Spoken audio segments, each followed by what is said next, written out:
Angka kasus HIV di Kabupaten Minahasa Utara cenderung meningkat. Data dari Dinas Kesehatan mencatat di tahun 2024 ada 67 orang mengidap HIV. Dari data tersebut kok didominasi oleh kaum milenial dan juga generasi Z.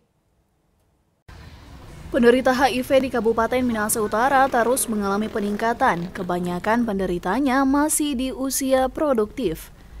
Data dari Dinas Kesehatan Kabupaten Minahasa Utara mencatat angka penderita HIV di Kabupaten Minahasa Utara di tahun 2024 sebanyak 67 orang, yang terbagi 46 laki-laki dan 21 perempuan. Diketahui dari angka tersebut didominasi oleh kaum milenial dan generasi Z. Kasus HIV yang ada di Kabupaten Minahasa Utara ada peningkatan namun tidak terlalu signifikan, dan tentunya selalu dihimbau juga untuk kita semua, untuk masyarakat yang ada, supaya kita setia dengan pasangan kita masing-masing, dan juga terkait juga penggunaan jarum suntik yang benar, yang sekali pakai.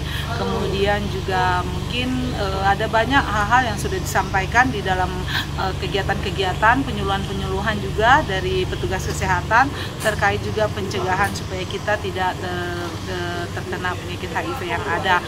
Kepala Dinas Kesehatan Dr. Stella Safitri mengingatkan masyarakat, khususnya anak muda yang belum menikah, untuk tidak terjebak pada seks bebas, di mana hingga sampai saat ini belum ada obat bagi penderita HIV.